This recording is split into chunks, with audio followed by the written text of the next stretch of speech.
Assalamualaikum warahmatullahi wabarakatuh. Hai semuanya, kembali lagi bersama saya Desi Rismalasari.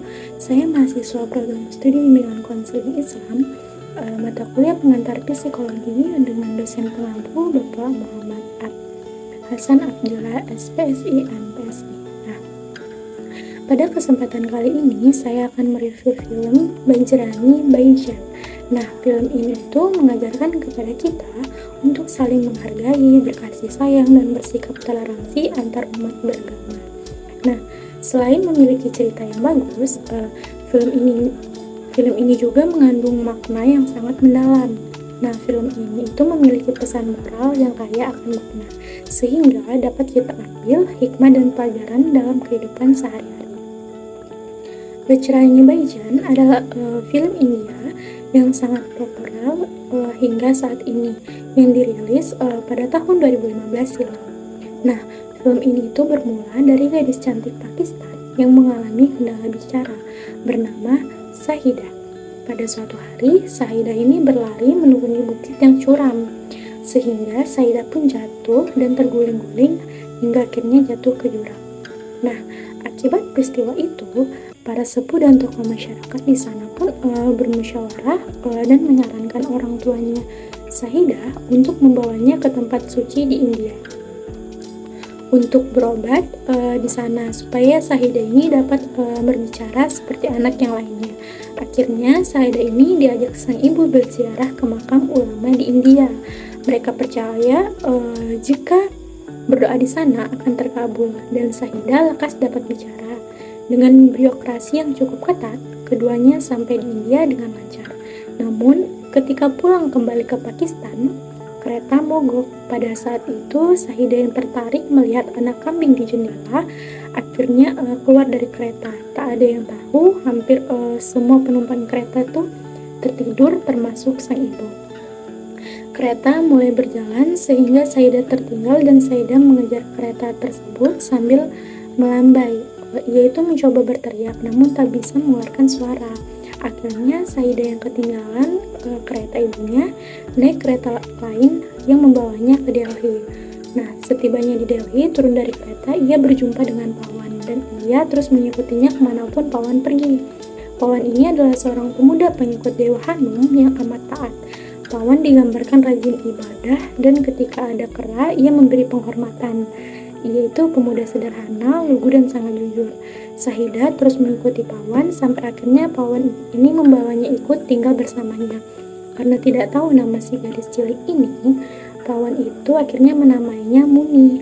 Pawan sendiri itu tinggal bersama calon mertua yang cukup galak dan punya prasangka agama lain dan membenci Pakistan.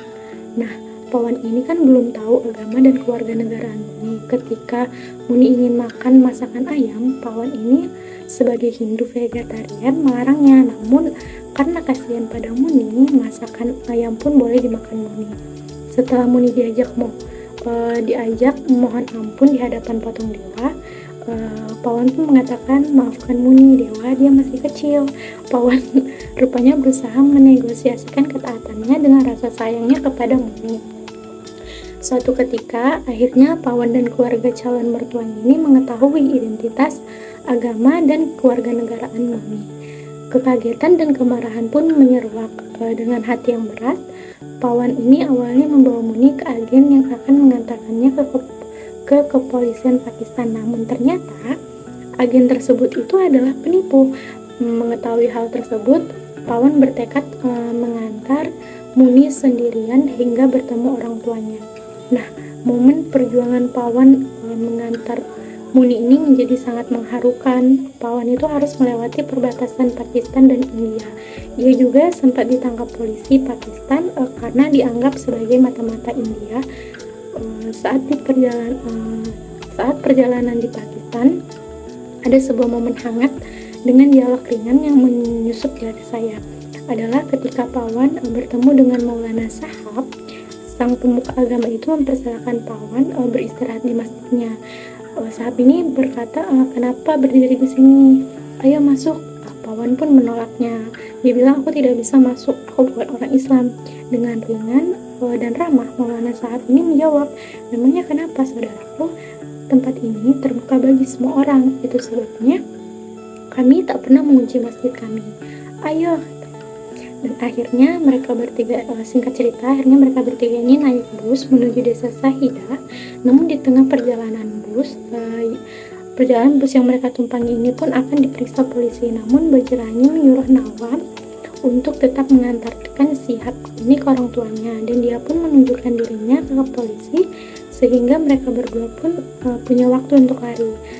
Pawan pun dikejar-kejar dengan polisi, dan polisi ini mendapatkan Pawan lalu dipukul. Dia pun akhirnya tertangkap. Sementara itu Nawab ini berhasil mengantarkan Sahidah pulang ke desanya. Berkat perjuangan keras dari seorang Bajrangi, akhirnya ibu dan anak ini dapat bertemu kembali. Pertemuan sang ibu dan anak ini sungguh haru dan menyentuh hati.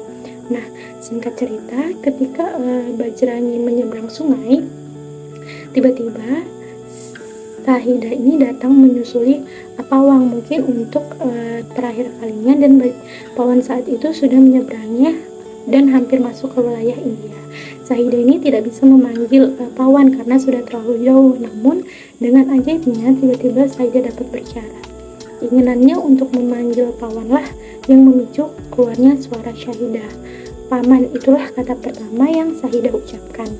Dan akhirnya Sahidah ini dapat berbicara, bukan karena ritual yang macam-macam, bukan karena pengobatan medis, akan tetapi karena keinginannya, karena kasih sayangnya dan dorongan batinnya untuk berterima kasih kepada Paman Bajrangi yang telah menyelamatkan dan menolong dirinya. Mungkin cukup sekian review film kali ini. Wassalamualaikum warahmatullahi wabarakatuh.